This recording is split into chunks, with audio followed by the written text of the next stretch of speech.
Hi guys, just Matt here. Hope you're well. Listen, just a quick video from me today. Hopefully quick anyway. But I'm not going to skim over anything because I want you to kind of get the most out of this presentation that I'm going to give to you today. So, obviously, like week in, week out, day in, day out, we have conversations, Mike and I, and around energy, how to improve it. When we meet new clients, come to us in a fairly low place, looking to improve where they are right now. And also there's the topic of kind of really the relationship that people have with food. Now, obviously, that's massively impacted by perhaps misinformation in the media, perhaps a lack of a chance for education around nutrition, and more often than not, misinformation from popular sort of sources. So what I want to do today is I've put together what I think 7 simple things that you can do really to take the stress out of dieting. Now, those of you who know me will know that, I don't really like the word diet because straight away it sort of infers restriction. And diet actually is just, it encompasses all different major macronutrients. But the way that we perceive diet really is restriction. So we're going to move away from diet, number 1. So the first one is don't diet. So what normally happens is somebody will come in and they'll all they'll be worried about is really what they can't have. Okay, and ultimately the essence of good nutrition is going to come from nourishing the body. So if we're always just at that mindset, oh, I can't have this, I can't have that, then we're gonna sort of almost go up the wrong path, because what we should be thinking is, right, what can I have that's going to help me improve my energy, help me improve the way I feel today, and help me improve on the things I do. Okay, so obviously there's a massive side of this comes down to vanity and how we look and how we appear. So skin quality is obviously really important to a lot of people. Hair quality, how much body fat we've got, and obviously all those things really come down to sort of food sort of intake as well. But health's going to really come from sort of getting the right nutrients. And that's why I always think diets that are based around supplements are kind of should never be there, because it's all about having a diet that's kind of full of and contains lots of different nutrients, and not based on just drinking one shake. Now I do use shakes and supplements to go alongside, do exactly what I've said, supplement an already good diet. So what I want you to think about is not necessarily restriction. We're going to add something in that's going to reduce the stress. So we're going to come to this a little bit later in the presentation. So first and foremost, when you diet, you're not dieting, you're not in that mindset of restriction. Okay, it's just a way of eating. It's the way you're going to live your life, and then from then on, you're on a very good platform to then start making more educated decisions. Okay, this is actually why. Actually, just going back to that. Often in the early phases of our nutrition plan, people say, "Oh, no, we haven't actually, we've never eaten so much," and the reality is that the body is crying out for nutrients. Okay, so what we're giving them is we're not restricting them on the amount of food. We're just giving them good quality food, full of nutrients, and rather than focusing on the removal.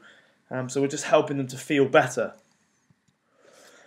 So number 2, okay, because obviously it's a big bad world out there. You're not always going to be with somebody like a coach like myself or our coaching team. You're not always going to be with those people.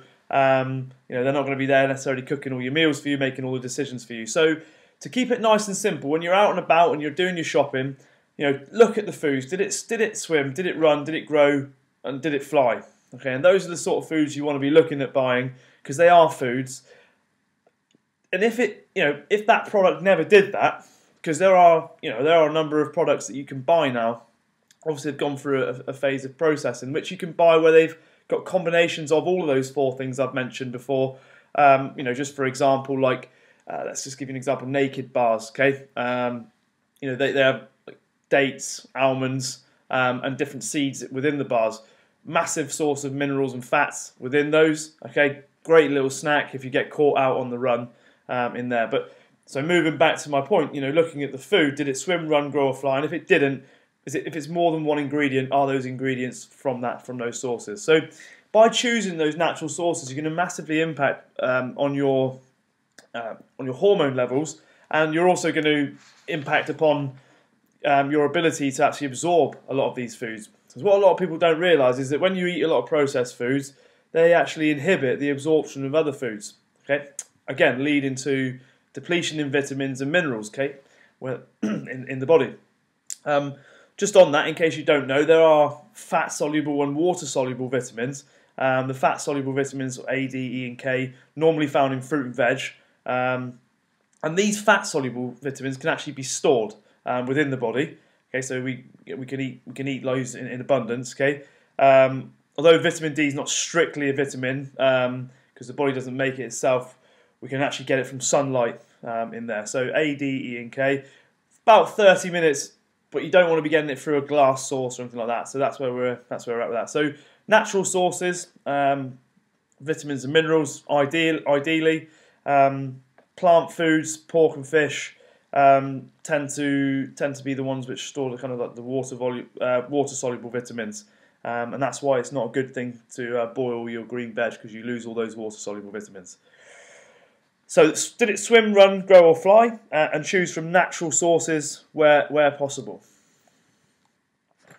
So number 3, and I've kept my slide kind of really basic here because I don't want to overload you with information in front of you on the screen. I'm going to talk to you and give you the kind of best information I can through talking to you here, because I think sometimes when you see too much on the screen, you don't necessarily, if you're like me, you get distracted. So when we're going for protein regularly, the reason we need to do this is just because if we're constantly bombarding the body with just carbohydrates and just sugars, high sugar products, we're actually ending up in a situation where we're just constantly on the graze. We're looking for foods all the time. So by eating protein regularly, it's going to help balance out the blood sugar levels. Okay, it's going to help your growth and repair. It's going to also help regulate your energy throughout the whole day. So those people who tend to eat protein at breakfast are not going to kind of crave or get a little bit lower around 3 o'clock. They're generally going to feel fuller for longer as a result of that. So breakfast is a great time to do that. Eggs, fish, chicken, whatever. Like, I think as well we need to move away from this kind of mindset that breakfast has to be eaten out of a bowl with a spoon. Nobody ever said that. That's just the way that we've been conditioned by the media, because boxed cereal comes in boxes these days. And you're probably aware, you see the cereal box. It doesn't. If you look on the back, it doesn't contain much protein. Okay, it's full of sugar, and often the vitamins and minerals that they actually promote on them. So fortified with iron, fortified with whatever. Those vitamins and minerals are nowhere near